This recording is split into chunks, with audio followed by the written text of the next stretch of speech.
Everybody, so today I will be showing you how to paint a landscape, specifically this high desert landscape of Zion Canyon. Here is the finished product, the final product that I'll be showing you how to create. I actually recently just went to Zion Canyon, or Zion National Park, and this is based on a photograph that I took while I was there exploring the canyon, and this is towards, this is actually the Virgin River that I saw, and I decided to draw this in pastel. So I will be showing you how to create this. What materials will we be using for this exercise today? So of course we'll be using oil pastels. Specifically I use the Pentel Arts oil pastels.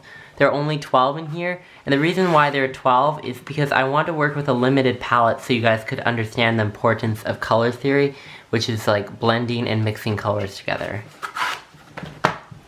Of course, mixed media paper. I use the Canson acrylic watercolor pen and pencil paper.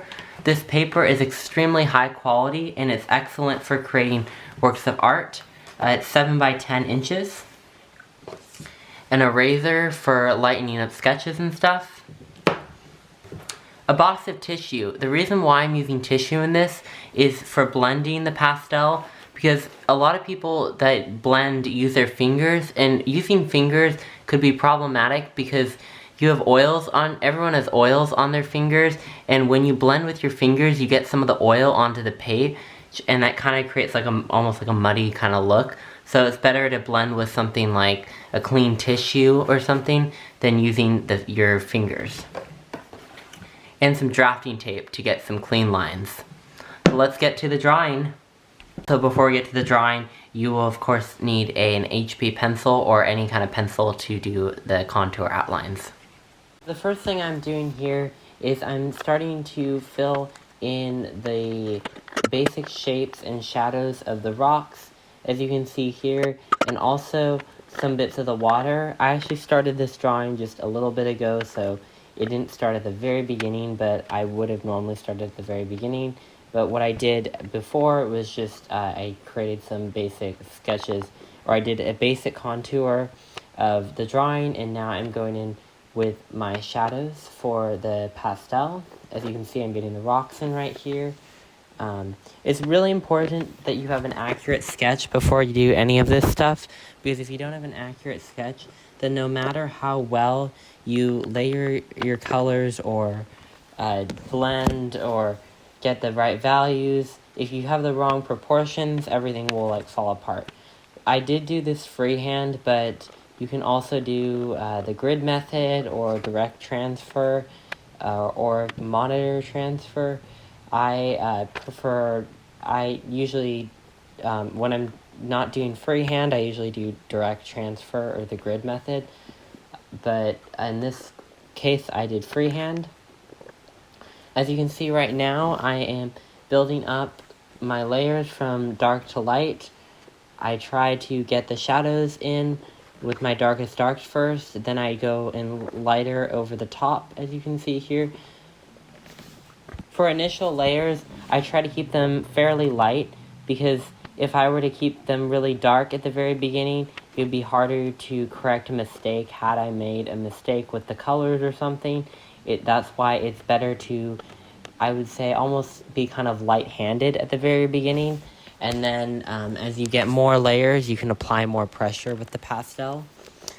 I would say one thing about the pastels is that they're very I guess loose and very almost like waxy or like chalky. It's a very different texture than just like a regular like colored pencil or something. It's much more creamier and softer. So it's important to really know how to use these oil pastels correctly. Oil pastels are like really good for, I would say, like impressionist work. I would say this piece is kind of more of an impressionist piece of art, and almost kind of expression filled too, because as you can tell, I'm going kind of very loose. It's more of like a painting than like an exact realistic depiction of what I saw. It is still on the very realistic side. It's just much more loose and I would say more creamy or like more like almost like has a buttery texture to it than just super straight sharp lines. Now you can see I'm building up the side of the rock. I went in with orange as my very lightest layer, and then I did that very light, and then I went over with black and brown. I kept the black kind of light because black can be very overpowering. You really don't want to use too much black in your drawing, because if you use too much black, it can make your drawing look very muddy and dirty looking. In fact, I almost recommend not using that much black in your drawing, only using it for your absolute darkest areas, because almost in life, nothing is actually exactly black, because if it was exactly black, we wouldn't be able to see it. So usually it's like a really dark brown or a really dark blue is usually what I do for blacks. But in this case, I didn't have anything that was close to that was dark enough, so I did use black, but I just was light on the pressure. On the right, you can see I'm building up layers. I am using like a beige undertone, and then I'm building the mountain up. I keep this fairly simple at the beginning so that I can get in details afterwards. I believe in starting off simple and then adding details towards the end. As you can see, I'm using the black pastel again just to get in those shadows, but not applying too much pressure, keeping it very light-handed. It's important that you do this so that you don't get like a muddy look, and that your drawing remains realistic to how you want it to look, or how the photo looks. An important thing in realistic drawing is really focusing on the reference and drawing what you see rather than what you want to see. I find that that's a major problem with beginners, is they have a preconceived notion of what something looks like. For example, a tree. Everyone has different conceived notions of what a tree looks like, but usually they'll think of the most basic things for a tree, and then they'll just draw what they think of as a tree.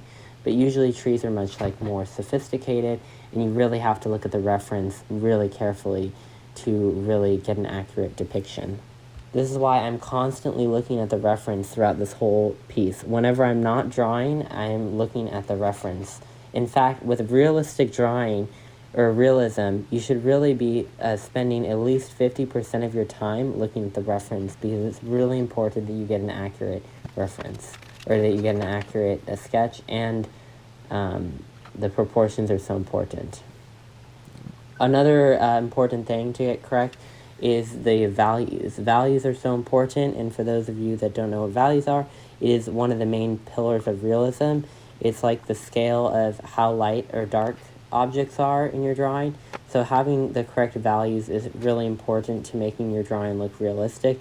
I would almost say it's just as important, if not maybe even more important, than getting the correct colors and hues, because you can still have a drawing that it looks very realistic, that's in black and white, compared to a drawing that has the wrong values but may have the correct colors, and it may not look realistic at all. So values are so important to master.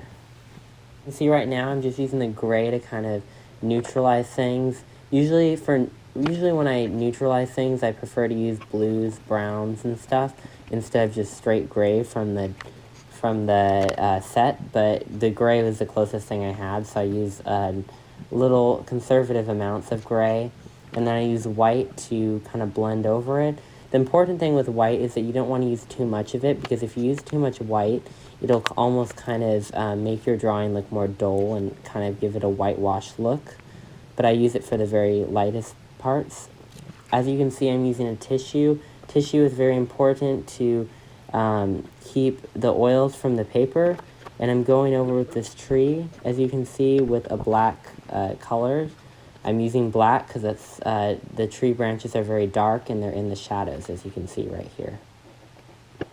I'm drawing more trees in the background, and I'm really paying attention to the shadows and the lights and the highlights. The trees are very dark, so again I'm using black. So you can see I'm using an X-Acto knife to now get in fine detail. Fine detail is important because you want your drawing to have like that pop feeling. And I'm making tiny little dots with the tree to be almost like the leaves and the small intricate branches.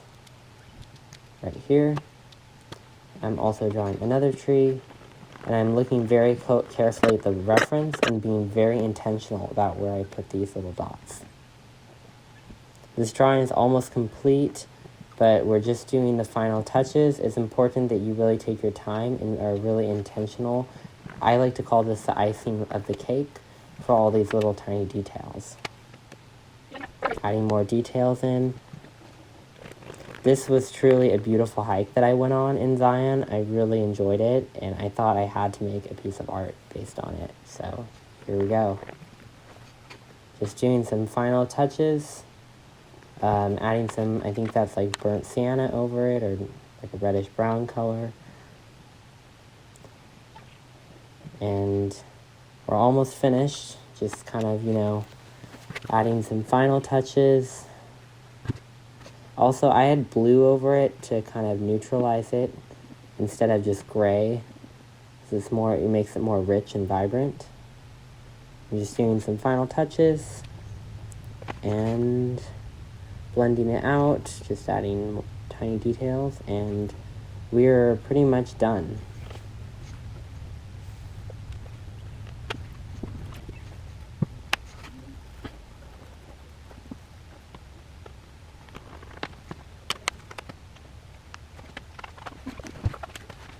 So as I've shown you at the very beginning of the video, here is the final result, and I hope you have enjoyed this video, and I look forward to seeing you in the next video. Have a great day.